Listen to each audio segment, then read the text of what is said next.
8 metre recharge वाला हम लगाए थे। हम कहे कि भाई हमारे पास छोटा मोबाइल है, तो बिजली ऑफिस का डाटा जो होता है 100 का रिचार्ज कीजिए।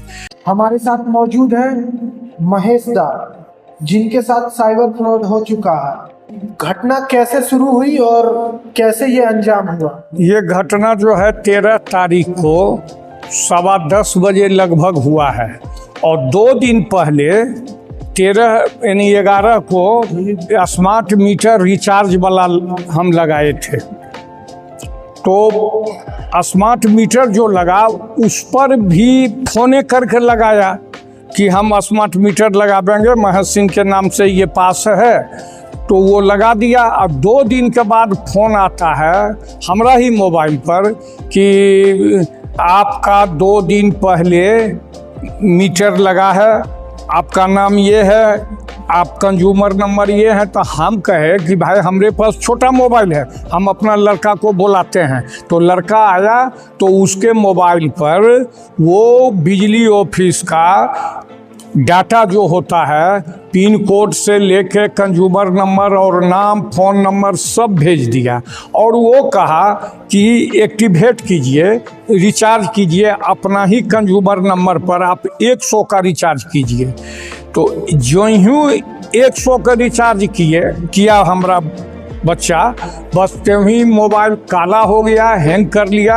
हमने फिर 10 मिनट के बाद BOB बैंक गए, हमारा लड़का भी गया और वहाँ जाके ऑनलाइन कंप्लेन किया, जिसमें लगभग उसका 51 या 52,000 52 वो लगभग उसके अकाउंट में होल्ड किया गया और बाकी पैसा 40-45 हज़ार वो निकाल लिया। उसके बाद हम मोकामा थाना में FIR किए और वहाँ जाके फिर लड़का हमारा उस साइबर में जो हाँ बेली रोड में साइबर सेल में भी दरखास्त दिया। लेकिन ये हमारा कहना है कि 2 दिन पहले हम कंज्यूमर बने तो हमको लग रहा है कि कहीं न कहीं बिजली ऑफिस की संलिग्नता इसमें है, चाहे वो चपरासी हो चाहे वो जो हो, क्योंकि इतना डिटेल देना, पैसा जाता है गुजरात से चल, आदमी कहाँ का है वो तो बाद का बात है, लेकिन इतना डिटेल देना कि कोई खिलौड़ नहीं है।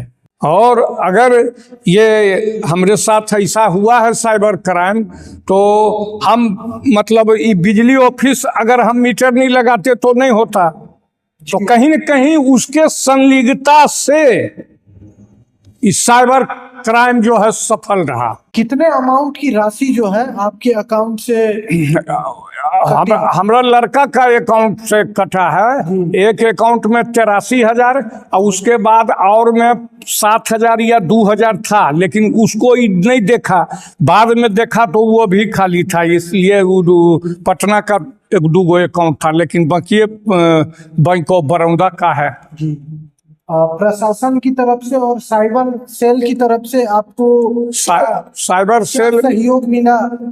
सहयोग तो पहले कंप्लेन किए तो वहाँ तो होल्ड लग गया। ये सरकार की मतलब अथी है कि तुरंत उसके खाता में होल्ड लगा रह गया। हम मोकामा में अगर FIR किए तो अब तो 2-3 दिन हुआ है, अब आगे क्या कार्रवाई होगा वो तो अब प्रशासन बताएंगे। और साइबर जो क्राइम के जो वहाँ DSP साहब बैठते हैं वो भी आश्वासन दिए हैं, लेकिन अभी तो कुछ हम लोगों को नहीं दिखने को मिल रहा है। एक हमारे साथ हुआ, अगर हम मीटर नहीं लगाते तो ये घटना नहीं होता, क्योंकि बहुत सा फोन आता है, आप सिक्का लीजिए, सोना का लीजिए, हीरा का लीजिए, लेकिन यहाँ ओरिजिनल डाटा दिया तो कहीं न कहीं हम शिकार हुए हैं साइबर का।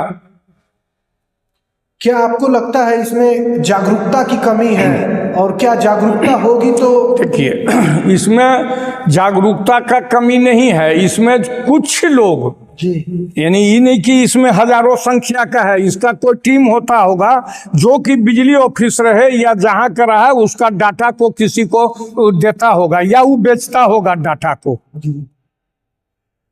क्राइम सफल हुआ तो उसमें वो कुछ लेता होगा, ये तो साफ नजर आ रहा है। अगर हमारा पैसा राजस्थान चल गया अब वो आदमी बिहार का बाहर का है या बिहार का है, तो उसको कैसे पता चला? मोकामा एक छोटा प्रखंड है, जी, कि यहाँ महेश सिंह लगाए हैं 2 दिन पहले। मतलब कहीं ना कहीं आपका ये कहना है कि बिजली ऑफिस जो है हाँ हाँ कहीं से चूक हुई हाँ, है। कहीं न कहीं बिजली ऑफिस से चूक हुई है। और जितने भी मोकामा के नगरवासी हैं या जहां तक मेरी आवाज जा रही है, वो कम से कम ये जान लें कि अगर वैसा व्यक्ति अगर कोई फोन करता है तो या बात नहीं करें या उसका देखें कि क्या कौन रूप में ये आया है। अगर हम मीटर नहीं लगाते 2 दिन पहले, वो बोलता कि 10 दिन हो रहा है, तब तो हम चेत जाते। तो 2 दिन पहले मीटर लगना ये संकेत बता रहा था कि फलना आदमी, इससे हम कह रहे हैं कि बिजली ऑफिस का 100% कहीं न कहीं संलिग्नता है। और नहीं तो वो बतावे कि कैसे आपका डाटा बिका है, कैसे आपका डाटा कहीं गया। हम नहीं जान रहे हैं कि और किसको मीटर लगा, किसको क्या हुआ। सरकार या प्रशासन से अगर आपको कुछ मांग करनी हो तो आप क्या मांग करेंगे? हम मांग करेंगे कि ऐसा करने वाले को चाहे जो भी हो उस पर सख्त कार्रवाई हो, और उससे जब कार्रवाई सख्त कार्रवाई जब होगा तो जो है कि तब उतना क्राइम नहीं हो सकेगा, क्योंकि इसका टीम बहुत लंबा है, साइबर का टीम तो लंबा है। और किसी गरीब आदमी को इसलिए पैसा बैंक में भी सुरक्षित नहीं है। ये जो हो रहा है अब तो बैंकों में सुरक्षित नहीं है। अब भी जनता रहे या जितने भी लोग हैं वो 75% अशिक्षित ही हैं, जो कि छोटा मोबाइल रखते हैं और केवल बात करते हैं। तो पैसा तो बैंक में सुरक्षित के लिए रखा जाता है, लेकिन बैंक में भी सुरक्षित नहीं है। तो अब तो यही पता चलता है कि सरकार उस पर सख्त कार्रवाई करे और कि आगे उसका विफल हो जाए। ये जो साइबर क्राइम है उसको विफल वो बनावे सरकार। जैसा कि इन्होंने कहा कि अभी भी भारत की बहुत सारी ऐसी आबादी है जो अशिक्षित है, लेकिन यह जो घटना जो हुई है यह इनके पुत्र जो कि शिक्षित हैं उनके साथ हुआ। तो ये जरूरी नहीं है कि शिक्षित लोग इसका शिकार नहीं हो रहे हैं, शिक्षित लोग भी इनका शिकार हो रहे हैं। और कहीं ना कहीं इसके पीछे कोई ऐसी टीम है जो कि इसे हैंडल कर रही है।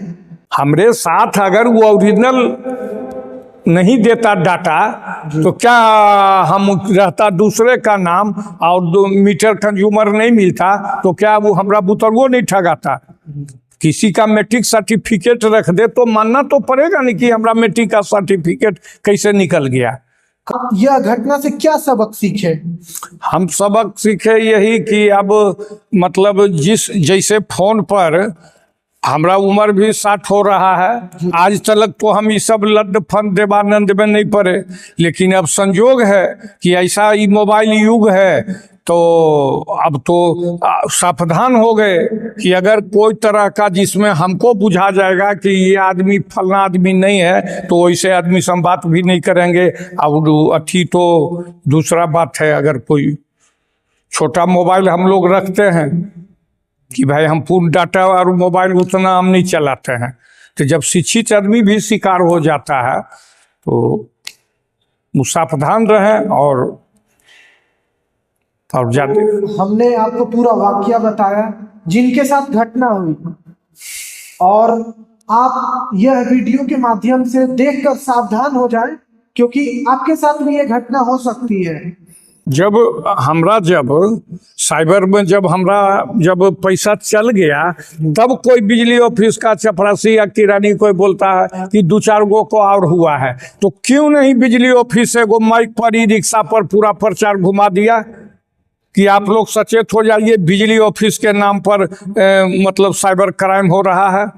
हमरा होने के बाद अगर हम जानते कि 2-4 गो को और किया है इसके पहले तो हम सतर्क हो जाते कि वो यूं भी बोला था। इसलिए कोई भी बात को वहाँ भी दबाया गया, मीटर लगाइए, ये कीजिए वो कीजिए, यही होता है। मतलब कहीं ना कहीं सरकारी डेटा जो है उसमें कहीं ना कहीं लीक जरूर है, क्योंकि इन तक जो भी डेटा पहुंचा A to Z चीज ओरिजिनल पहुंचा है। जिसके वजह से हम हमें विश्वास हो स्वीकार गया नहीं। कि ये सरकारी कर्मचारियों द्वारा ही आया गया है। धन्यवाद आपका हमारे चैनल में जुड़ने के लिए और पूरा वाकया बताने के लिए।